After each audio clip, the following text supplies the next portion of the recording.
Oi, gente, tudo bem? Bora para mais uma live? Hoje a gente vai falar de um tema muito especial, que é o tema do amor. E quero agradecer muito todos vocês por estarem conosco. Vivemos tempos muito difíceis e nesses tempos é mais importante ainda que a gente pense sobre o amor e o que é o amor. Então quero agradecer muito todo mundo que está entrando, tudo gente muito amada, muito querida. Vocês estão me ouvindo bem? Manda aí um sinal de luz.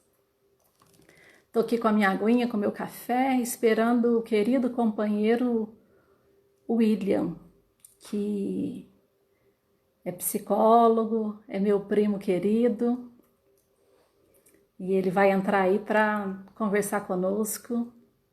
Nesses tempos de ódio, nesses tempos de pandemia, a gente precisa mais do que nunca do amor, né? O William está entrando. Estou agradecendo aí todo mundo. Vamos juntos e juntas. O William vai entrar. Oi, William. Olá, tudo bem? Como vai? Você está bem? Tô ótimo, vocês? Estamos bem também. Saudades. Saudades desse tempinho, né? A gente já vinha de um tempo sem encontrar, não é? Por tantas razões. E agora ainda apertou mais, né, William?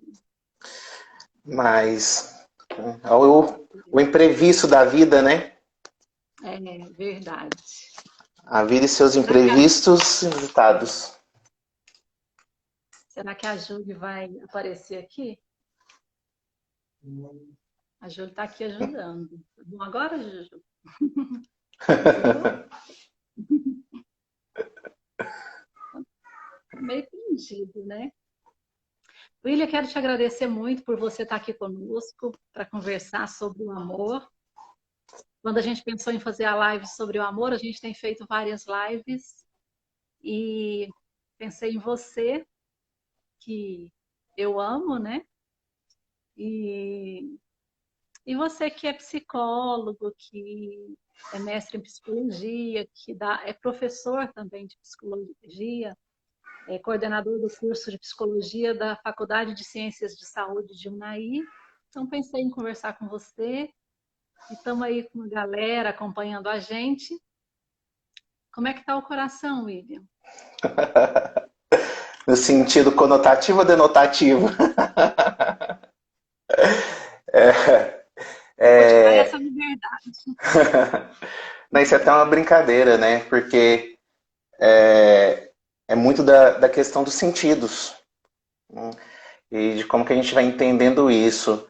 Até onde eu sei, o coração tá bom dos dois jeitos, né? Precisando fazer um check-up, mas até onde eu sei, tá tranquilo. Mas até a questão disso, da gente achar um órgão do corpo para representar o amor, que nem na prática seria exatamente esse órgão, né? Mas tem um sentido todo aí. Nós sabemos que não é no coração, mas nós continuamos falando que é no coração. É no É coração que verdade. sente, é o coração que acelera, é o coração que pulsa, e é no coração que muitas vezes a gente liga a vida, né? Apesar da vida não ser somente no coração, a gente liga muito isso. E pensar a vida sem o amor.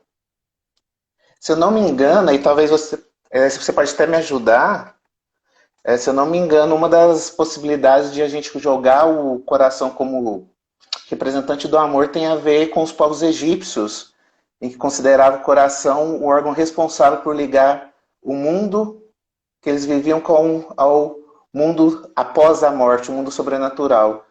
Então não é à toa que nós temos um coração aí batendo. E como está o seu coração? Ah, bem, a gente pode depois, você pode me falar o que é que você pensa de signos. Eu, e a Andrea e muitas amigas estão aí assistindo.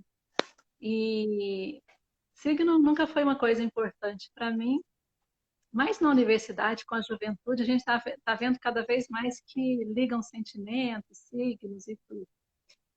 E eu tenho para dizer, então, que eu sou peixes com ascendente em peixes. E você entende disso? Não, traduz, por favor.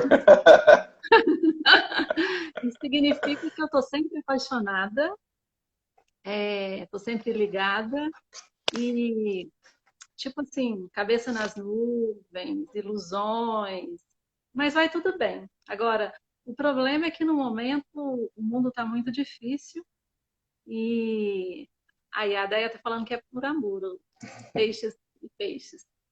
E então o coração tá, às vezes é acelerado porque tem paixão, mas também está um momento difícil, né? Mas antes da gente seguir com o amor, Will, eu acho que a gente tem que aproveitar a oportunidade para mandar um beijo para os outros amores. Nós temos família nos acompanhando, né? Vamos aproveitar para mandar um beijo para a mamãe, para o meu pai e para todos, e para o Gui, para a Ju, para o Marquinhos. E você também, que se quiser, manda um beijo aí para geral. O amor são diversas formas.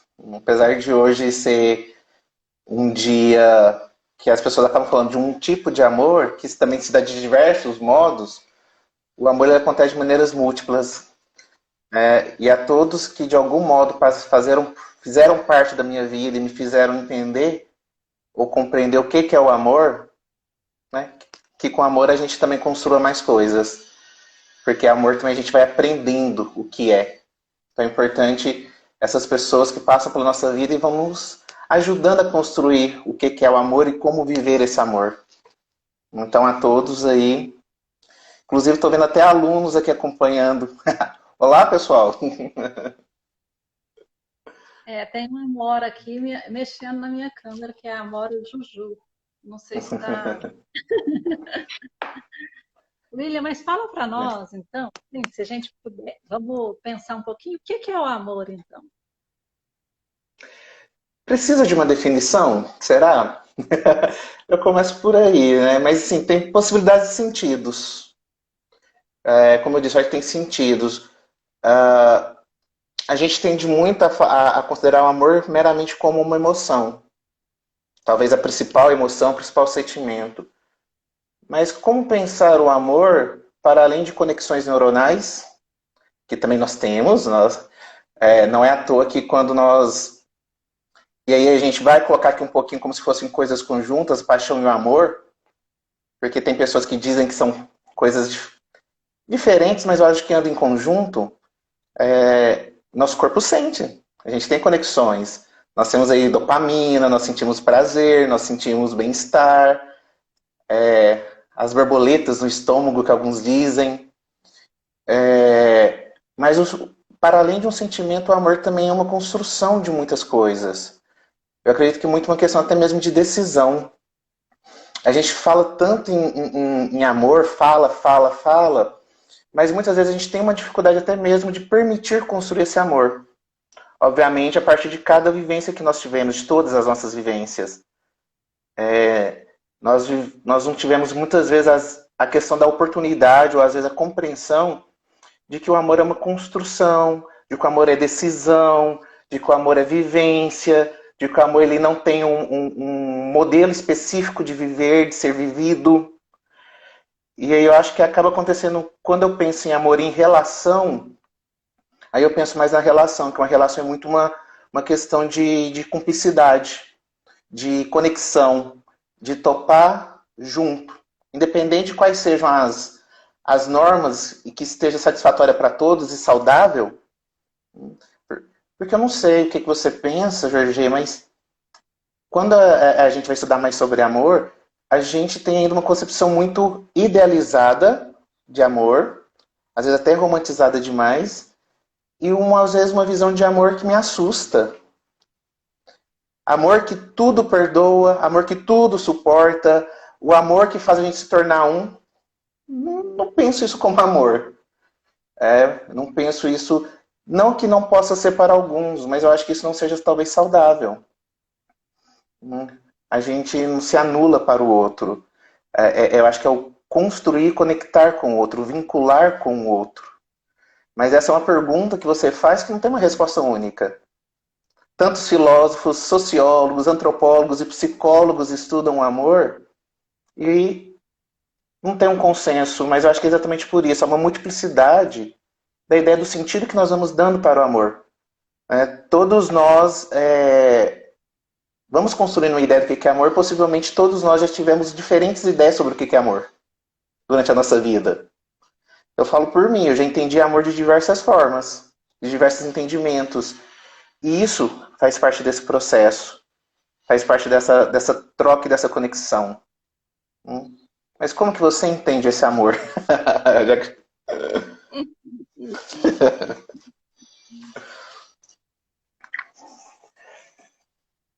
Como você entende, hein, Georgie?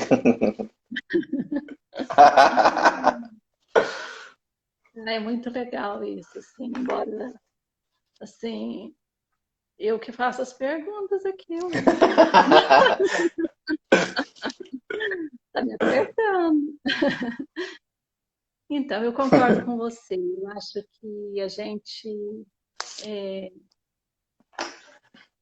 construiu uma idealização, e isso, inclusive, por meio das histórias que a gente ouviu na infância, por um lado, né, de uma idealização de que a gente vai ser feliz para sempre e de que vai ser tudo perfeito, vem um príncipe e ele salva a gente, né? E às vezes a gente fica com aquela vontade que alguém venha e nos tire dessas tristezas. Acho que isso a gente poderia, inclusive, pensar num plano não só individual, mas também num plano coletivo, porque muitas vezes a gente deseja que alguém, um líder, um grande líder, venha e faça por nós aquilo que nós precisamos fazer por nós também. Então, do ponto de vista social, eu entendo mais, assim, seria, seria a gente acreditar que alguém pode salvar a gente. Então, a gente fica esperando grandes líderes, ou de esquerda ou de direita. Né? Infelizmente, a gente está vivendo um problema grave no campo político, e as pessoas esperam que o outro salve. Quem tem mais poder precisava ter mais decisões mesmo, mas isso é uma idealização, né? Porque não tem essa possibilidade de alguém fazer por nós o que, assim, de trazer para nós uma felicidade. Embora a gente possa ser feliz com outro ou com outra, é possível que a gente precise construir essa felicidade a partir desse trabalho, né? E não uma dádiva, uma coisa que nos vem assim de fora só. Então, acho que.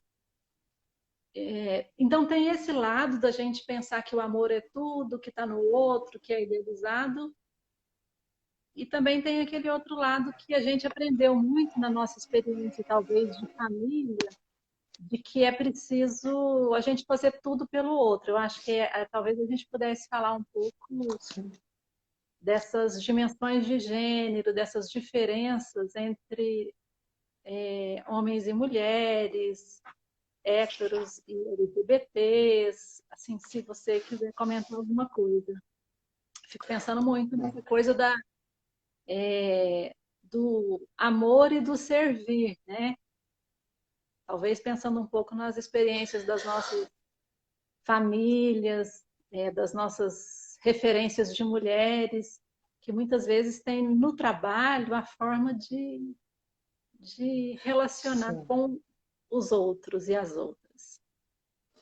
Eu acho que tem muito uma coisa de a gente pensar, falar em amor, a gente já pensa sempre o amor com o outro ou para o outro.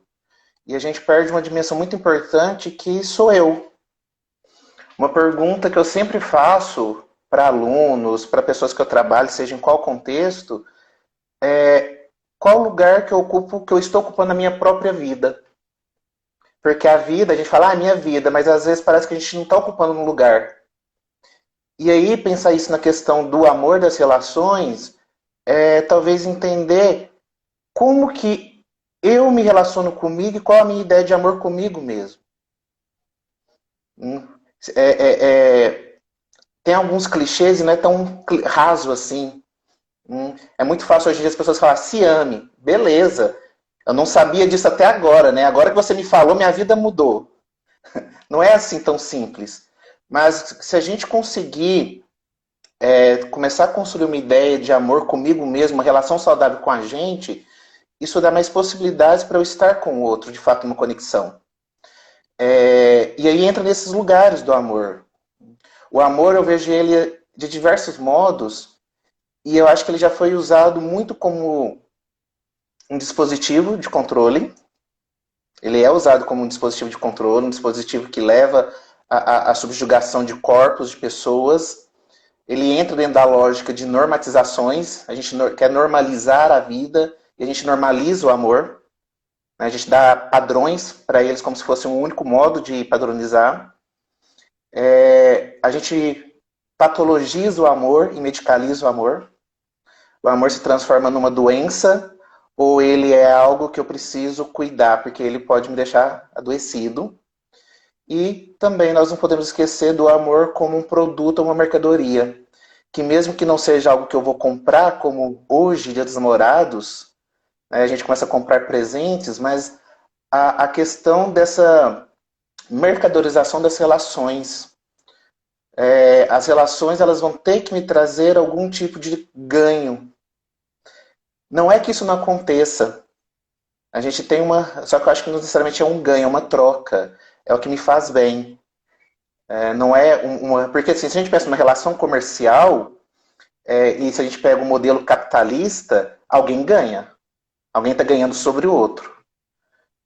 Mas se a gente pensar no modelo em que ambos estão ganhando de algum modo, e mesmo que eu não compre, eu acho que esse olhar desse amor como um dispositivo de controle, de normatização, um dispositivo de patologização, um dispositivo de controle de relações virando uma mercadoria, isso atravessa muito.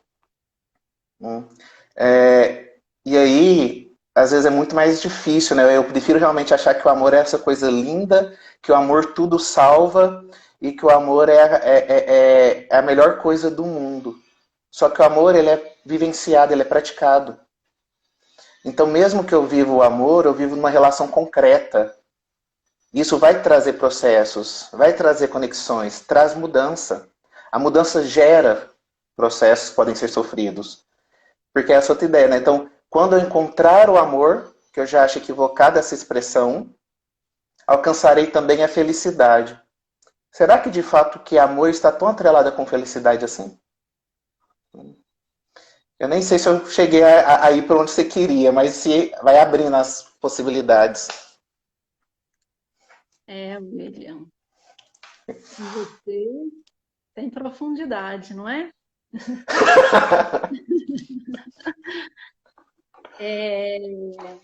Mas assim, acho que tem várias coisas que você traz que são reflexões muito importantes. Acho que a gente está batendo um papo, aproveitando o pretexto do Dia dos Namorados e das Namoradas, e para a gente ter um pretexto para conversar, para se encontrar, e para a gente refletir. Quem sabe isso traz uma ideia para a gente seguir, para outras pessoas buscarem, né, esse encontro com o desejado amor. E aí talvez seja o amor próprio, tem sido muito falado. Mas eu acho também que essa ideia do amor próprio é uma ideia contextualizada, porque às vezes a gente critica outras pessoas, isso é falta de amor próprio, e é Uhum. verdade. Mas às vezes essa pessoa cresceu com alguém falando que ela era feia, que ela era magra, que ela era gorda, que falta, nasce torto, morre torto, enfim. Então como é que a gente pode esperar que a pessoa tenha essa Sim. uma visão positiva sobre si, se que talvez também seja uma coisa construída socialmente, aprendida, né? Então, eu queria que você continuasse a pensar comigo essa questão, né? Como é que a gente pode construir isso, então? Então, eu acho que é uma ideia muito rasa que fica às vezes. Nós sabemos sim que se eu tenho uma relação saudável comigo, né, se a gente chama essa relação saudável com a gente mesmo de amor, óbvio que isso é bacana. Eu acho que isso não é, eu acho que isso não chega a ser quase algo do indubitável. Né? A gente não tem muita possibilidade de duvidar disso. Só que eu acho que se torna raso quando isso não é aprofundado. E aí tem muito a ver com os nossos contextos mesmo. É muito fácil. Olha, vamos lá, posso ser um pouco mais questionador aqui, mas quando a gente pega os livros que são vendidos e que fazem sucesso nessa comparação, são livros que às vezes não traz grande novidade, são livros que às vezes vendem uma receita, algo mágico, e poucos de fato são livros que possibilitam pensar estratégias para isso acontecer. Então, quando eu falo amor próprio, é amor próprio em que sentido, de fato?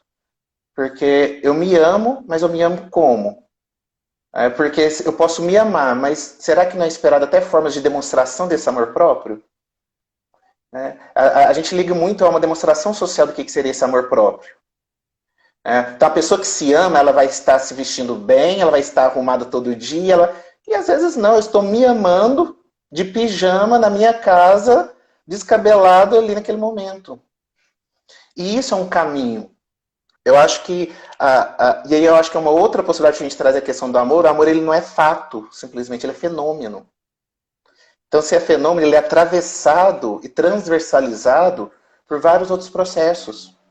Então, quando a gente vende, e aí eu vou usar essa expressão aqui um pouco no sentido, quando a gente vende a ideia de temos que nos amar, amor próprio, com qual objetivo que é isso mesmo? Para que e para quem? Que é outras perguntas que eu sempre me faço. Porque às vezes eu jogo para a pessoa que a pessoa tem que se amar, mas eu não estou com ela para pensar de como isso pode ser feito. Nós compartilhamos muitas coisas, nós compartilhamos um contexto, mas nós também temos experiências construídas na nossa singularidade. Então não adianta eu olhar e falar assim, olha, se ame, amor próprio é bacana. Beleza, como que eu faço isso? Porque, não, olha, na minha vida, eu fiz igual a mulher do filme, né? Comer, rezar e amar. Eu fui viajar, experimentar. Beleza, mas eu não tenho dinheiro nem para me alimentar. Então, dentro das minhas realidades, dentro do meu contexto, aí acaba ficando raso. E isso acaba se tornando perverso. Porque os discursos de potência, o amor é potente. Não vamos esquecer. A mudança pode vir pelo amor. Só que dentro dessa potência, o discurso ele vai sendo agarrado, ele vai sendo desvirtuado, ele vai sendo perversionado, né? Pervertido de algum modo, e ele acaba então se tornando muito mais uma ferramenta para se manter esse lugar, para se manter essas questões. E aí a gente acha que tudo vai se resolver com amor próprio. Não. É importante eu ter o meu lugar, eu vou construindo, eu vou desenvolvendo, mas eu estou sempre ligado com outros e com o mundo. Eu não sou um ser desgrudado, de fora. Essa herança cartesiana, positivista que nós temos, ainda é muito forte quanto a isso. De eu imaginar que eu não consigo formar uma subjetividade se eu não estou com o outro. Não é subjetividade não é o que aparece internamente. A gente fala até de modos de produção de subjetividade. Uma subjetividade produzida. Né? Vai, se deixar, eu vou falando. Maravilhoso. Eu estou adorando, estou até preocupada porque saudades, né? E dessa galera que está aí também e muita coisa para a gente conversar. Mas, William, tem que ter a ideia mesmo de que eu tenho os dois lados, né? Assim, a ideia de que eu possa, para eu ser feliz, eu preciso do outro, ou então de que eu também possa ser feliz sozinho. E a gente sabe que, inclusive, o amor próprio tem a ver com o que os outros. Não é muito, a gente não constrói o amor próprio deslocado, né? eu self, assim, totalmente independente, né?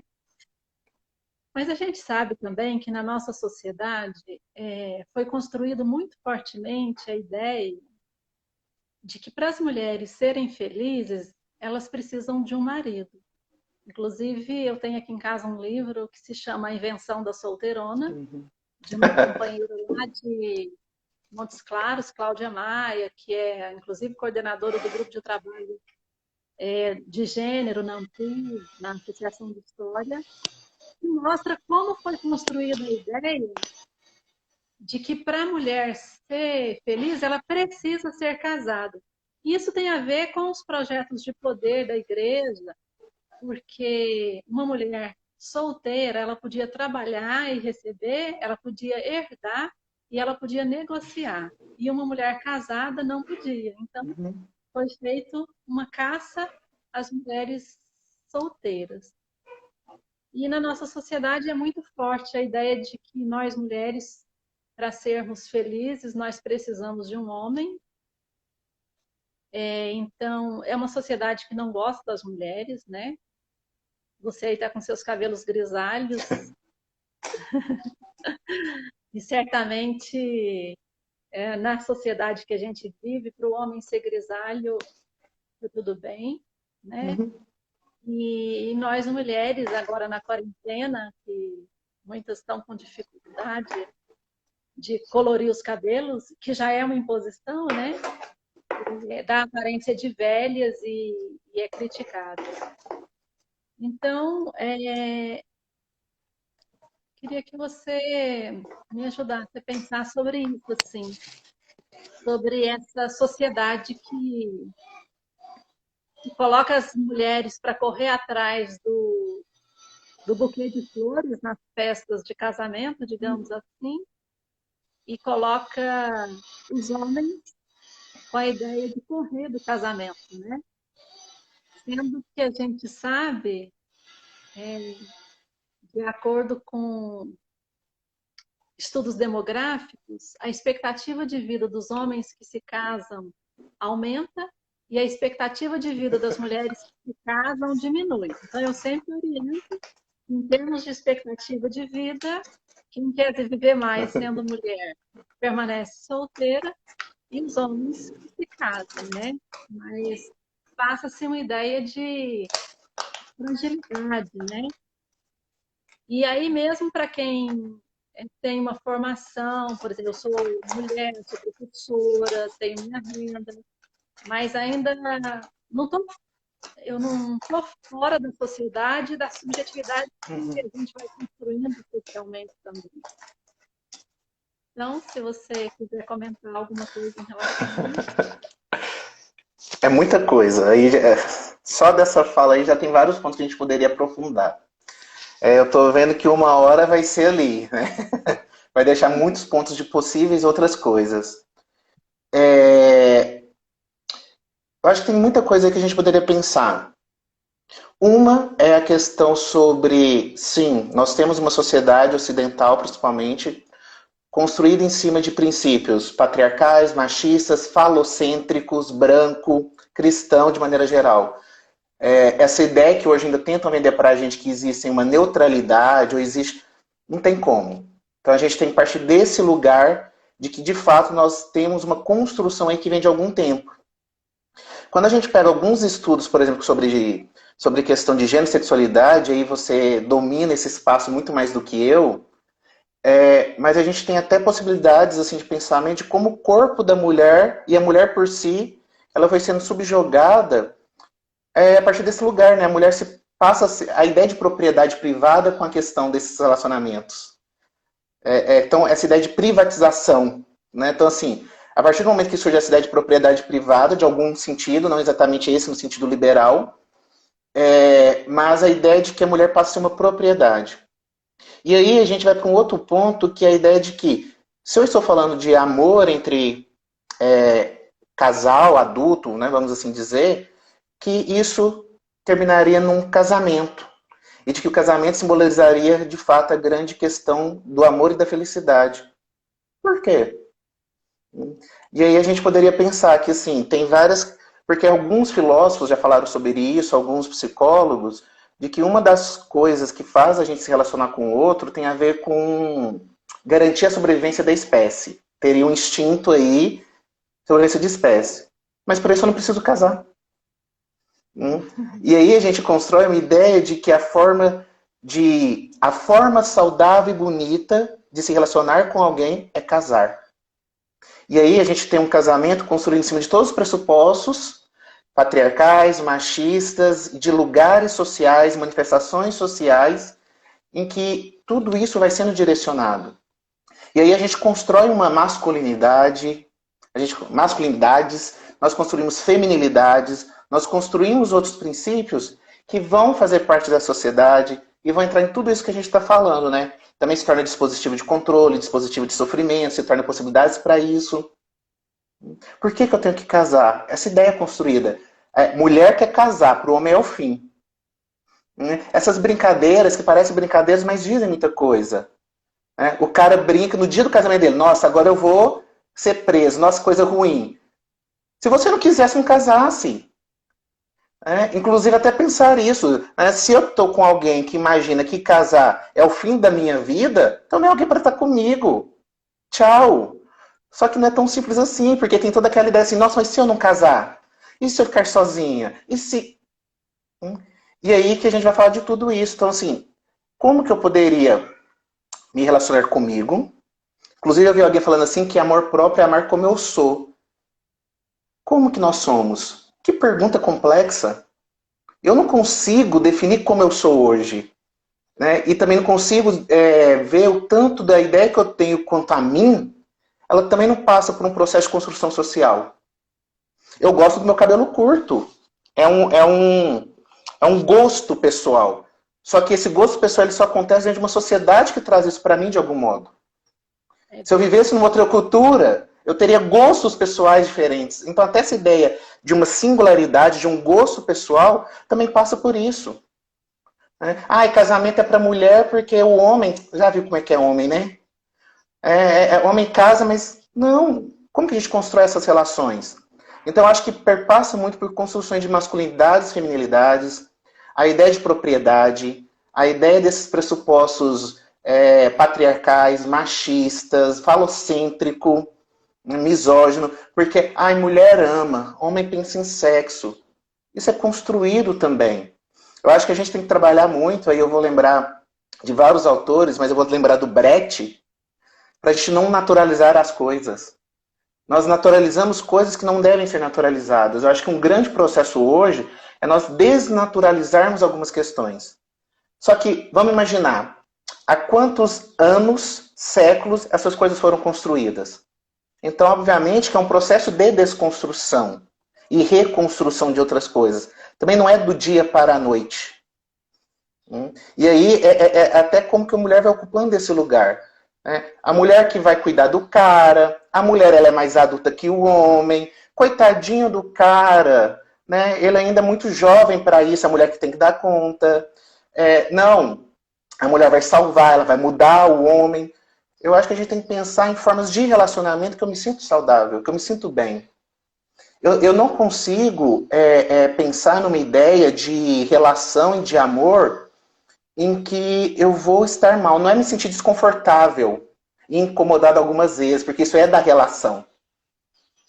Os nossos processos de desenvolvimento, enquanto pessoa, enquanto casal, enquanto gente, passa por incômodos. Mas eu estou falando de um sofrimento. E aqui não tem como, gente. Assim, não é uma questão de religião em si.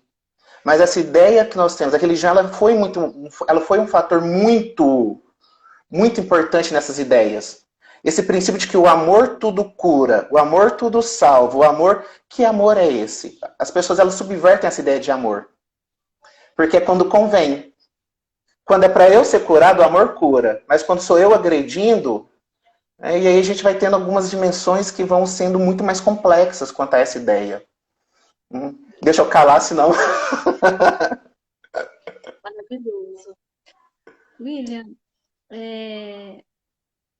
como os processos são complexos e às vezes as pessoas também não conseguem viver o amor da forma idealizada, ou vivem relacionamentos abusivos mesmo, e aí elas também às vezes desistem, né? Assim, de ter essa disponibilidade. Eu queria falar um pouco disso. E também você falou uma coisa que me fez pensar, eu queria que você voltasse nisso, que é a pessoa não muda, não. Quando a gente pega uma pessoa assim, ai, ele não está atendendo, mas a pessoa muda, não muda? Como é que é isso? Vou começar por aí. Pessoas mudam, mas eu não sou responsável pela mudança do outro. Pessoas mudam, mas é de um processo de mudança. Eu não consigo mudar o outro se o outro também não está envolvido nesse processo. É isso. Se eu vou a um médico porque eu estou doente, o médico pode me orientar. Se eu não quiser fazer o tratamento, né? Tem essa parte da gente. Como psicólogo, eu vejo muito isso. As pessoas chegam como se a gente fosse resolver todos os problemas. Mas não é isso. As pessoas mudam, mas não é a gente que vai mudar o outro. E é interessante que muitas vezes eu acabo focando em querer mudar o outro e não olho para mim. A gente tem muita dificuldade de olhar para a gente. Tem muita gente que está nesse processo, porque o que faz o isolamento, né? A pandemia? Ela não traz nada de novo, vamos assim dizer. Ela tem muita novidade, mas ela vai intensificar o que já está ali. Então, assim, eu tenho uma dificuldade muito grande de olhar e conviver comigo. Eu vou correr para onde agora? Então, isso se intensifica. Então, pessoas mudam, mas não é a gente que é responsável pela mudança do outro. Inclusive, nós temos que ter uma responsabilidade com a gente. Eu tô sofrendo aqui, mas o outro vai sofrer mais. Quem é? A gente tem uma prepotência de achar que a gente sabe sobre o outro. A gente tem uma prepotência de achar que a gente é melhor para o outro, que a gente sabe o que é melhor para o outro, e a gente perde o mais básico. E para mim? E isso acho que acaba sendo uma justificativa, né? Acaba sendo até mesmo uma muleta. Tem um poema, nem sei se é do Brecht também, que, dando uma resumida, ele fala que se a gente não largar as muletas, a gente não vai voltar a andar de novo sem dor. Porque a muleta, ela vem num momento de dor, machuquei o pé, quebrei o pé. Ela vai me auxiliar, mas chega um momento que eu vou ter que colocar o pé no chão, eu vou ter que fazer fisioterapia para deixar esses lugares. Porque a gente acostuma até com o que é doloroso. A gente não tem isso. Eu coloco um sapato apertado, na hora eu falo assim, ai, tá doendo tanto. Chega uma hora que eu não tô sentindo mais meu pé. Aí eu acho que eu não tô... Gente, não é porque eu não estou sentindo que eu não estou sendo machucado. Aí quando eu tiro esse sapato, chego em casa, tiro o sapato, meu pé nem existe mais. Aí eu falo, nossa, como é que esse sapato machucou tanto? Desde o início ele estava machucando. Então a gente tem um lugar quanto a esse processo. E qual que era a outra coisa? Acabei... Era um outro ponto? Qual que era? Era sim, mas acho que nós vamos para as perguntinhas que estão aqui. Vamos fugir das outras. Vamos dar uma olhadinha aqui no nosso pessoal que está acompanhando a gente. A Deia falou que eu tô linda, vou falar porque está escrito ali, né? Tô linda, vermelho paixão, como sempre. Obrigada, beijo. A Juju falou que amor é um café quentinho, né, mãe? É verdade, eu acho que pode ser. Para quem gosta de café. Pois é, adoro café. A Lenir falou que também quer o café quentinho e falou que é uma alegria te rever. Olá, Olenir. O Beto falou que o meu rosto estava cortando e a Ju resolveu. Bom, obrigada, Beto. A Lili falou mais amor e menos ódio. A Mary mandou beijos para nós. A Juju falou que a gente joga a responsabilidade da alegria para o outro, quando você estava falando sobre isso. A Mary falou que aprendeu com a sua mãe que quando o amor é demais, enche o saco.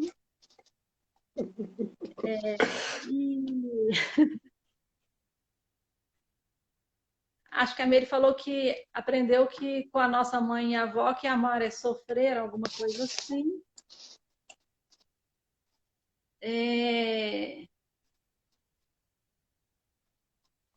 A Ana Lúcia Camimura está falando sobre as condições objetivas de vida e as condições subjetivas, né? E aí a Lili traz uma dúvida mesmo, assim, uma questão. Para você, William. Eita!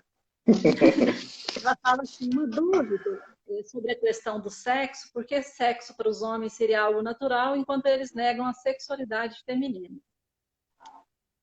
Pega essa aí,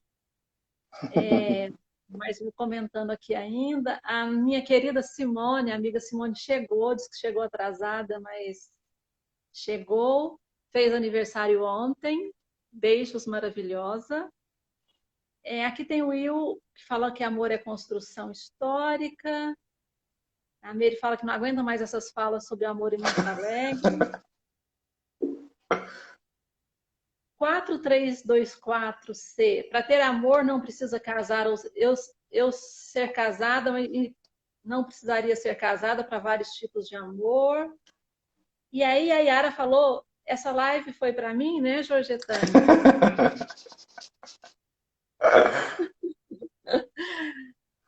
Com você, Wilson. Vamos lá.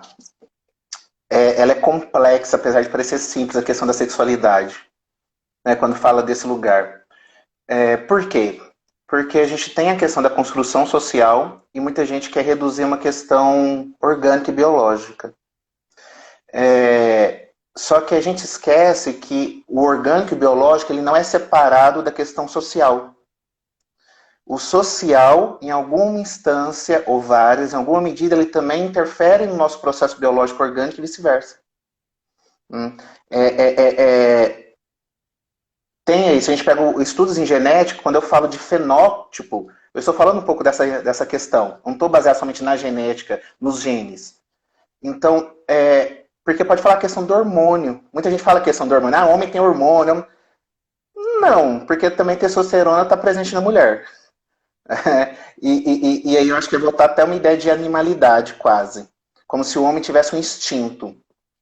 Gente, eu não sou psicanalista, nada contra. Mas o próprio Freud, dentro de todos os seus assuntos polêmicos, ele já traz uma questão bem interessante, que a gente não tem um instinto. A gente tem uma pulsão. O instinto está ligado com o animal, mas a gente vai além disso. Nós não temos só instinto. Nós temos uma ideia, o bem-estar, essa pulsão que é construída. Então, dentro do aspecto neurocientífico, biológico, a gente poderia aprofundar, mas só falar disso. Mas o social, ele pesa muito. Nós somos, por isso da ideia de discutir a questão dessas masculinidades e feminilidades. Há um lugar ainda muito pesado de que o homem, ele é feliz, ele sente prazer pelo sexo. E não somente pelo sexo, pelo um tipo específico de sexo, a visão falocêntrica. E a gente esquece que as possibilidades sexuais, elas são inúmeras. Quando eu estava aí nas minhas aulas de psicologia da sexualidade, eu falo, gente, quando você tem duas pessoas adultas que estão ali porque querem, estão interessadas, imaginação, criatividade, flexibilidade, vai adiante. Porque a gente tem uma ideia de que a gente tem um controle sobre a sexualidade nossa e do outro. A gente não tem muito forte essa ideia de controle, o dispositivo do controle também. E aí tem essa construção muito forte, que o homem, então, tem uma questão mais sexual. E não, gente. Todo ser humano, ele pode ter o desejo sexual. Nós temos algumas pessoas, né, são casos aí dos assexuais, que eles não vão ter, dependendo do qual tipo, nós temos os românticos, a romântica, isso é para um outro assunto, eles podem não ter o desejo sexual, do sexo. Mas isso não significa que a gente não tenha afeto. Porque outra coisa que a gente fez na nossa sociedade, a gente reduz, liga como se afeto e sexo fossem juntos, próximos à mesma coisa. E são coisas que podem andar em conjunto, mas não se reduzem em si. Não são auto-excludentes, mas também não são auto-reducionistas. E há uma construção quanto a isso. A mulher não pode sentir prazer. A mulher não pode sentir, porque se a mulher sente prazer é até algo do pecado. E aí a gente tem que ter, e muito mais longe, a história ajuda a gente isso.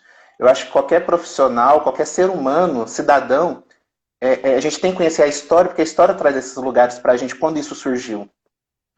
Hum. E é isso, a mulher não pode sentir prazer. Então, o que que acontece? Vocês, mulheres, vocês são ensinadas, vocês são levadas a desenvolver um monte de ideias, um monte de processos, até mesmo quanto à questão do sexo. E aí há uma privação de muitas coisas. Os homens sentem isso em outra medida? Sente. Mas é para um outro lugar, porque assim, essa ideia também que de todo menino de 16 anos quer sair transando com todo mundo, isso também é equivocado. E tem muito menino que sofre, porque ou ele não está desse jeito, e ele não vai falar, ou se ele fala, ele vai ser julgado. Só que para a mulher tem um peso muito maior, por quê? Porque a gente parte de uma perspectiva patriarcal, machista, então o peso vai ser diferente. Então, pensar nessas questões aí. E aí é começar devagar. Eu acho que é começar devagar com o meu corpo, olhar o meu corpo, saber o que pode dar prazer para ele e saber que eu não preciso de outra pessoa para isso. Se tiver outra pessoa e tiver afim, ótimo. Se não tiver, tá ótimo também. Mas isso também vem muito da. Mesmo. E isso vem muito também da questão cristã, né? Religiosa. O que é pecado? O sexo se torna pecado. Aí é uma frase do Galeano. Eu acho que o mercado diz que o corpo é uma máquina, não sei, a ciência diz que é um relógio, a igreja diz que é pecado, mas o corpo é uma festa. Então a gente não celebra o corpo. E para isso, né? Mas aí a gente deixa para outro ponto. Olha, e para essa festa particular, pelo menos, o isolamento, embora tenha os fatores externos, né? Mas para essa festa talvez a gente esteja presente, né?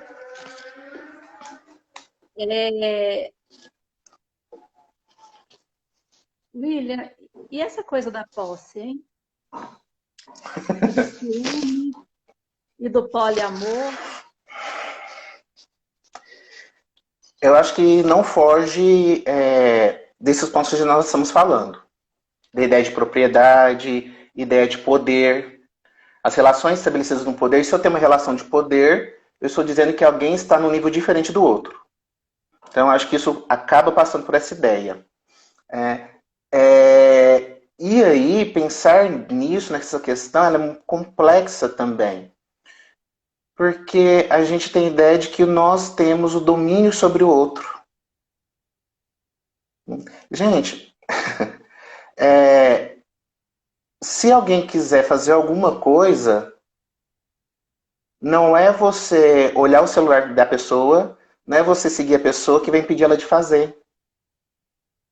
E nisso a gente não está olhando para o foco maior de que o que é as bases de uma relação. Obviamente que para cada casal, trisal, grupo de pessoas que vão se relacionar, são lugares diferentes que vão sendo construídos, porque também não tem um contrato estabelecido. Olha, eu vou casar com você, nosso contrato é esse. E até para o resto do nosso relacionamento são os mesmos valores. Não são. Mas isso é construído. Só que a gente tem muito uma ideia. E aí eu acho que tem até. E eu acho que o nosso modelo capitalista, neoliberal, ele intensifica esse processo.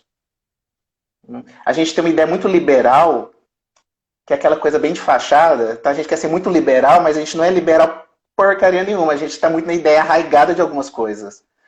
E aí, né, até o Bauman virou cutizinho. Eu gosto do Bauman. O Bauman fala de umas ideias. Só que as pessoas subvertem tudo que é dito para o seu interesse. E eu acho que a questão de posse vem de vários lugares. Da mulher, por exemplo. Eu acho que é diferente do homem. A mulher, ela acha que ela vai ser feliz casada. E se o marido dela não te quiser mais ela não for mais casado, o que acontece com a vida? Quem era divorciada, desquitada, tinha todo o rótulo. E a ideia de que você só vai ser feliz casado. Tem. Mas tá muito pesado. Melhor, né? Tem. Isso pesa para quem? E o homem não, o homem é o garanhão. O homem, então, tem desse lugar. Tem do lugar da mulher entender que ela é feliz somente com o outro. Eu acho que vem dessas construções. E quando a gente fala de relacionamento abusivo, é a ideia de que ninguém mais vai me querer, eu não sou ninguém. Que isso é uma das jogadas que é feita dentro do relacionamento abusivo. de construir na mulher a ideia de que ela tem que ser grata por estar com aquele cara, porque ninguém mais ia querer ela.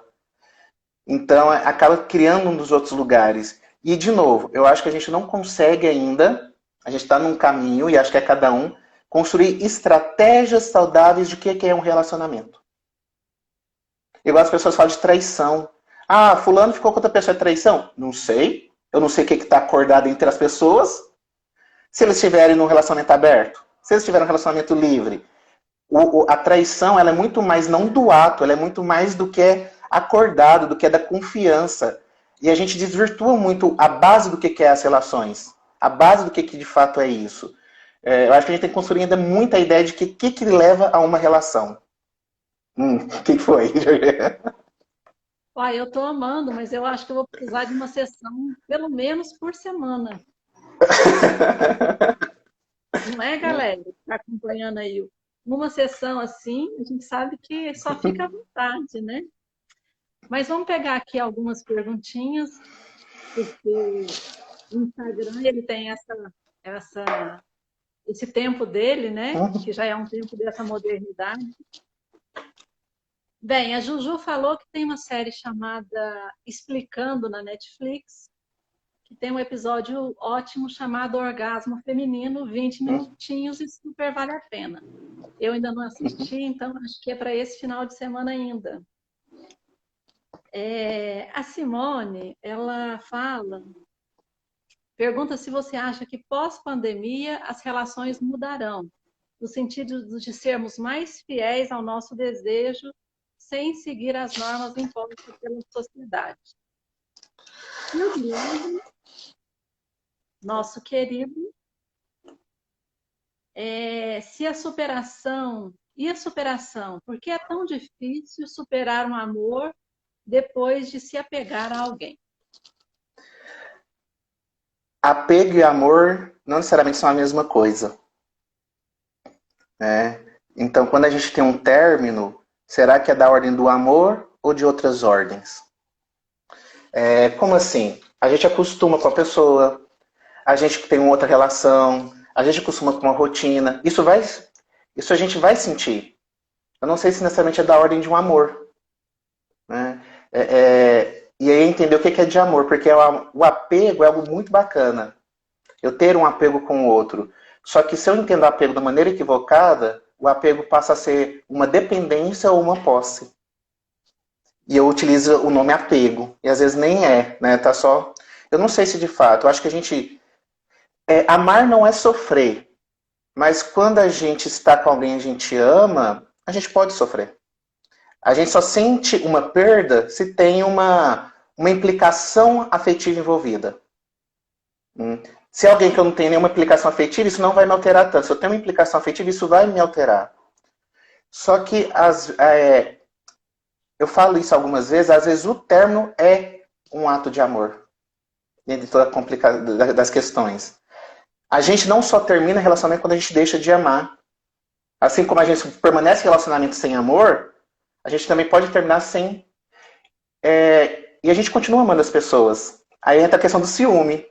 Gente, a pessoa passou pela minha vida, foi bacana, não dava pra gente, a gente não construiu algo bacana, não quer deixar que aquela pessoa desapareceu da minha vida. Não quer deixar que aquela pessoa, ela simplesmente vai ser apagada, não, porque a pessoa que você está hoje, ela é como é hoje, e a gente está construindo algo bacana porque teve um passado. A gente não pode ignorar esse processo. Só que é de uma outra ordem, é de um outro lugar. E a questão dessa pandemia faz eu lembrar do Paul Salvo hoje falando o novo normal. Eu tô com a birrinha desse termo. Eu tô com a birrinha. Eu acho que a gente está sempre... Eu tô com a birrinha do reinventar também. É as palavras que ficam vazias. Empatia, resiliência, amor, isso vai ficando tão vazio e a gente vai perdendo esse lugar. Isso é muito desse processo atual. Os conceitos estão vazios. Os conceitos políticos, os conceitos científicos. Não é à toa que a gente está num momento tão negacionista, anticientificista, enfim. Aí a gente abre para outras questões. Eu acho que mudança a gente passa por ela sempre. Obviamente que dependendo do que acontece, ela pode potencializar formas de mudança. Então, passar por uma pandemia vai potencializar mudanças? Vai. Quer dizer que vai para onde vai? Não sabemos. Não tem como saber. E eu acredito que tem muita coisa que não vai, gente. A gente não está se abrindo para isso. Porque se a gente cai nessa ideia de que, com essa pandemia, nós começamos a pensar mais na gente, pensar mais no outro. Gente, desculpa. Eu não queria ser. Acabar com os sonhos de vocês, mas não é isso que eu vejo na maioria das situações. Quando eu tenho alguém que não respeita o isolamento, ou quando eu tenho alguém que prefere abrir o comércio do que vida, eu não sei o que isso significa. Então, isso não me dá tanta esperança assim. Me dá força para passar. E eu acho que esse processo pós-pandemia, durante a pandemia, possivelmente na próxima pandemia que tiver, porque tem grande chance de a gente passar por esse processo novamente daqui a um tempo, isso tudo vai além. Vai desse processo de mudança. Eu acho que a gente não pode ficar muito arraigado nesse processo. Agora que teve uma pandemia, vou mudar. A gente enlouquece. Foi o começo aí do isolamento social, tem que ser produtivo. Produtivo não estou dando conta nem de trabalhar. Como é que eu vou produzir? Vou aprender, vou fazer curso? Não, eu estou sofrendo. A gente... Tem preocupações familiares, tem desemprego, né? Tem muito trabalho doméstico. Tá bom já, né? E ainda tem que produzir. Produzir para quem? Produzir Para muito, quem? né? Não só para o mercado, mas eu tenho que fazer exercício, eu tenho que dar conta de meditar, eu tenho que fazer línguas. E se a gente não tivesse Então, vivendo mas você já... uma coisa dramática? Então, mas você já viu que vai além disso? Eu tenho que fazer, mas eu não tenho só que fazer. Eu tenho que fazer e mostrar para alguém que eu estou fazendo. Isso Não é também podemos dessa nova ordem. Isso também é de uma nova ordem. Nós temos, acho que, 2 minutos, né? Falo demais, eu tinha avisado. Marisa está aí conosco, parabenizando pela live. FSS, Rolê em Sampa, que eu não sei quem é, porque não está explícito, está falando que está contempladíssima, valeu demais. A Lili, a Daniela, Joicemar, várias pessoas maravilhosas. E, enfim, nossa live está chegando ao fim. Muito bom bater esse papo com você. Acho que nós vamos ter que fazer mais lives sobre o amor. Porque o amor também pode ser revolucionário. O amor eu acho que é revolucionário. O amor é revolucionário. Ele é potente. Um beijo para todo mundo, Maristela, Simone, o Leni. E aí fala aí alguma coisa para nós, William. Obrigado. Gosto de conversar, gosto de trocar ideia. Ao falar que eu também estou construindo, eu também estou pensando. Tem várias reflexões sobre a história do amor. A gente ainda tem muito olhar não para o amor, mas para o não amor, para o desamor, mas a gente tem que ver isso. Agradeço a oportunidade. Eu acho que fica com vontade de falar mais, porque só com essa fala aí ficou vários pontos que a gente poderia ter aprofundado. Né? Dá quase um curso. E vamos marcar outros momentos, foi uma satisfação. Obrigado pelo convite. Gosto muito desses momentos. Oi, Juju, saudades.